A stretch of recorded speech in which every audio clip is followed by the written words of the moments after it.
মধ্যপ্রাচ্যের আকাশে এখন আর কেবল মেঘ ওড়ে না, ওরে মার্কিন দম্ভচূর্ণ হওয়ার বারুদ মাখা গন্ধ।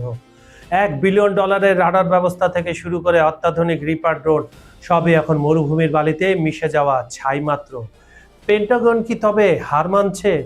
বন্ধুরা, গত কয়েকদিনে ইরান আর রাশিয়ার সেই গোপন ড্রোন ঝড়ে ওয়াশিংটনের যে পরিমাণ রক্তক্ষরণ হয়েছে তা মার্কিন সামরিক ইতিহাসে আগে কখনো দেখা যায়নি। $1.5 বিলিয়ন সামরিক সরঞ্জাম হারিয়ে হোয়াইট হাউস এখন আক্ষরিক অর্থেই দিশেহারা। কিন্তু এই ধ্বংসযজ্ঞের নেপথ্যে থাকা মস্কো তেহরান অক্ষের আসল পরিকল্পনা কি? কেন ইরানের প্রেসিডেন্ট মার্কিন জনগণের উদ্দেশ্যে এক বিস্ফোরক খোলা চিঠি লিখলেন? খবর সংযোগের জিওপলিটিক্সের আজকের ভিডিওতে আমরা উন্মোচন করব মধ্যপ্রাচ্যে মার্কিন সাম্রাজ্যের পতনের সেই চাঞ্চল্যকর নেপথ্যের কাহিনী। শেষ পর্যন্ত সাথেই থাকুন।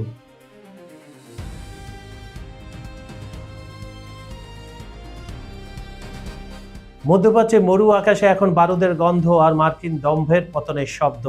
এক নিমিষে ধুলোয় মিশে গেছে কাতারের উমাদ আহলে অবস্থিত $1 বিলিয়ন মূল্যের অত্যাধুনিক রাডার ব্যবস্থা, কুয়েতের সুয়াইবা বন্দর থেকে শুরু করে বাহরানের মার্কিন পঞ্চম নৌবহরের সদর দপ্তর। ইরানের নিখুঁত নিশানায় আজ ততষ্ট আমেরিকা।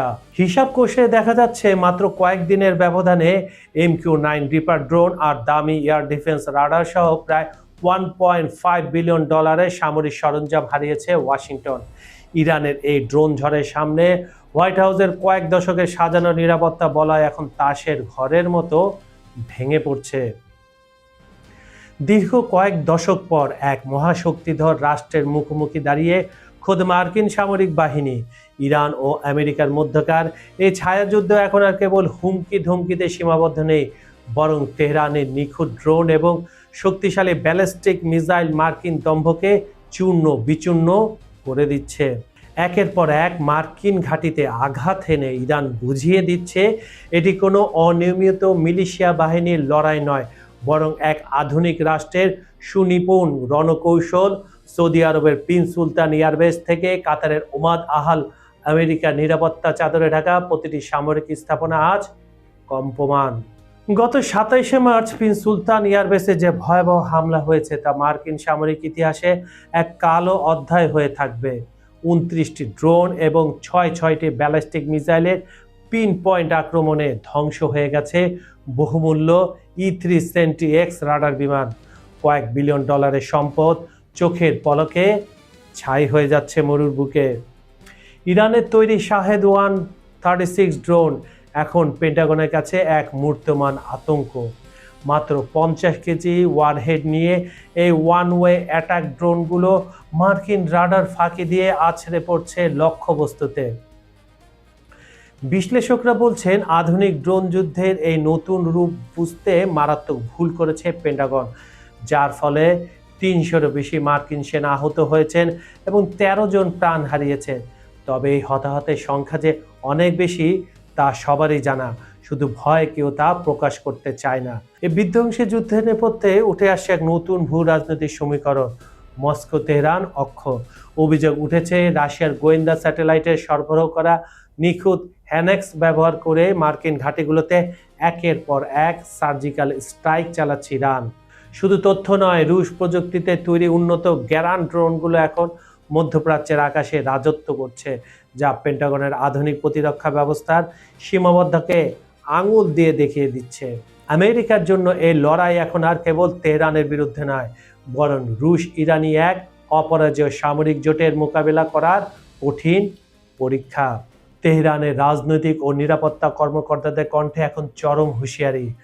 আল মায়াদিনকে দেওয়া সাক্ষাৎকারে তারা স্পষ্ট করে দিয়েছে এটি তো কেবল শুরু, তাদের লক্ষ্য এখন শত্রুপক্ষের রাডার ও প্রতিরক্ষা ব্যবস্থাকে সম্পূর্ণ পঙ্গু করে দেওয়া। ইরান হুঁশিয়ারি দিয়েছে তাদের ভান্ডারে এমন সব মরণাস্ত্র মজুদ রয়েছে যা প্রকাশ্যে এলে বিশ্ব অবাক হয়ে যাবে। ক্ষেপণাস্ত্র হামলার মাত্রা ধাপে ধাপে আরও বাড়ানোর ঘোষণায় রীতিমতো কাঁপছে মধ্যপ্রাচ্যে মোতায়েন থাকা মার্কিন সেনারা ও ইসরায়েল। যুদ্ধের এই ভয়াবহ প্রভাবের ঢেউ আছড়ে পড়ছে ওয়াশিংটনের ক্ষমতার অলিন্দেও। প্রেসিডেন্ট ট্রাম্প এখন নিজের দেশে চরম চাপের মুখে। একদিকে কোষাগারের বিশাল রক্তক্ষরণ, অন্যদিকে মার্কিন সেনাদের প্রাণহানি, সব মিলিয়ে এক কঠিন সংকটে হোয়াইট হাউস।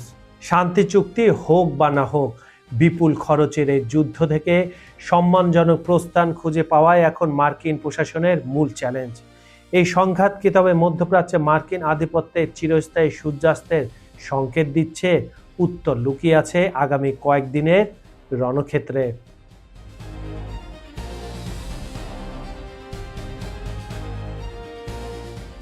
আকাশে যখন ড্রোনের গুঞ্জন আর সমুদ্রের অতল গহ্বরে সাবমেরিনের গর্জন মধ্যপ্রাচ্যের ভাগ্য ললাট নির্ধারণ করছে, ঠিক তখনই যুদ্ধের ময়দান থেকে কলম ধরলেন ইরানের প্রেসিডেন্ট মাসুদ পেজেশকিয়ান।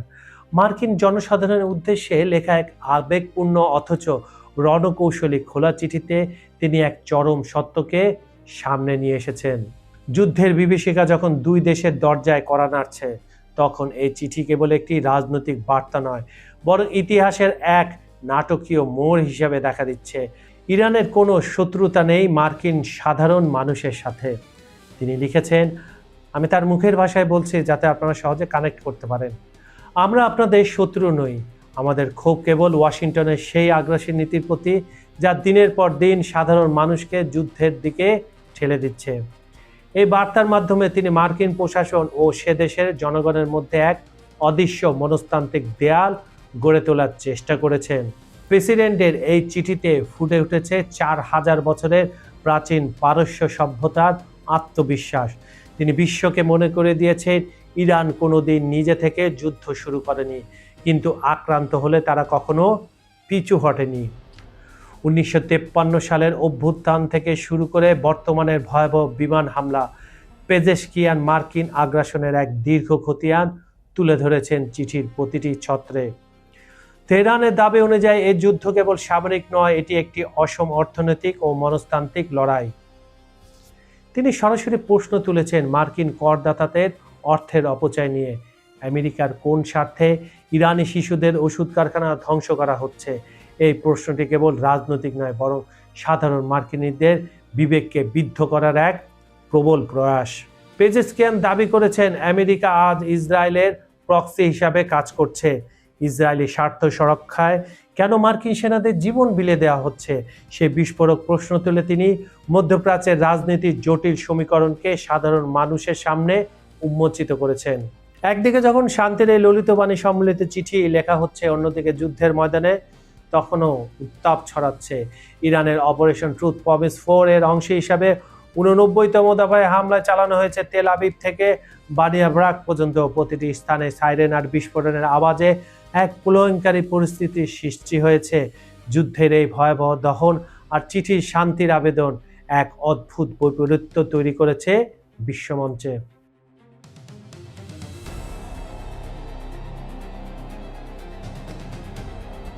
মার্কিন প্রশাসনের ভেতরেও এখন পরিবর্তনের হাওয়া। জো কেন্টের মতো উচ্চপদস্থ কর্মকর্তাদের পদত্যাগ ওয়াশিংটনে অস্থিরতাকে স্পষ্ট করে দিয়েছে। এই ক্ষোভের আগুনে ঘি ঢেলেছেন পেজেশকিয়ান। হরমুজ প্রণালী বন্ধ হওয়ায় ইউরোপের জ্বালানি বিলে যে $16 বিলিয়ন অতিরিক্ত বোঝা চেপেছে, তা উল্লেখ করে তিনি বিশ্ব অর্থনীতিকে এক ভয়াবহ সতর্কবার্তা দিয়েছেন। তিনি বুঝিয়ে দিয়েছেন, ইরানের উপর আঘাত মানে সারা বিশ্বের স্থিতিশীলতার উপর আঘাত। অবরোধ আর হামলার মাঝেও ইরানের সাক্ষরতার হার বৃদ্ধি এবং প্রযুক্তিতে এগিয়ে যাওয়ার চিত্র তুলে তিনি হুঁশিয়ারি দিয়েছেন, বোমা বর্ষণ করে একটি জাতিকে কখনো পাথর যুগে ফিরিয়ে নেওয়া সম্ভব নয়। কিন্তু ইরান মাথা উঁচু করে 1000 বছর ধরে টিকেছিল এবং থাকবে। এটি কেবল একটি হুঁশিয়ারি নয়, এটি এক অপরাজিত জাতির চরম দম্ভ। বন্ধুরা, ইতিহাসের চাকা কি তবে উল্টো ঘুরতে শুরু করেছে? যে পেন্টাগন একসময় বিশ্বকে শাসন করার স্বপ্ন দেখত, আজ তাদের $1 বিলিয়ন রাডার ব্যবস্থা মরুভূমির বালিতে মিশে যাচ্ছে। একদিকে রাশিয়ার ক্ষুরদার বুদ্ধিমত্তা আর অন্যদিকে ইরানের হার না মানা ড্রোন প্রযুক্তি। এই দুইয়ের জাতাকলের পিষ্ট হয়ে মধ্যপ্রাচ্য থেকে বিদায় নিতে কি বাধ্য হবে মার্কিন সাম্রাজ্য? অনেকেই বলছেন এটি কেবল একটি যুদ্ধ নয়, এটি একটি নতুন বিশ্ব ব্যবস্থার জন্মলগ্ন, যেখানে প্রযুক্তির দম্ভ নয় বরং কৌশলে জয় হচ্ছে। জো ক্যান্টের মতো কর্মকর্তাদের পদত্যাগ আর $16 বিলিয়ন বাড়তি জ্বালানি বিল, আমেরিকার ঘরের ভেতর কি তবে গৃহযুদ্ধের আগুন জ্বলছে? আপনার কি মনে হয়, ট্রাম্পের আমেরিকা কি পারবে পুতিন পেজেশকিয়ানের এই গ্রেট গেম সামলাতে, নাকি আমরা খুব শীঘ্রই দেখতে চলেছি আধুনিক ইতিহাসের সবচেয়ে বড় পতন? আপনার মূল্যবান মতামত কমেন্টে জানাতে ভুলবেন না। আপনার একটি কমেন্টে হতে পারে আগামীর ভূ রাজনীতির নতুন বিতর্ক। আন্তর্জাতিক রাজনীতির ভেতরের খবর সবার আগে পেতে খবর সংযোগ সাবস্ক্রাইব করে বেল আইকনটি চেপে রাখুন। আমি কাজল হায়দার বিদায় নিচ্ছি। দেখা হবে পরের ভিডিওতে, যেখানে উন্মোচিত হবে আরও বড় কোনো রহস্য। ভালো থাকুন, নিরাপদে থাকুন। আল্লাহ হাফেজ।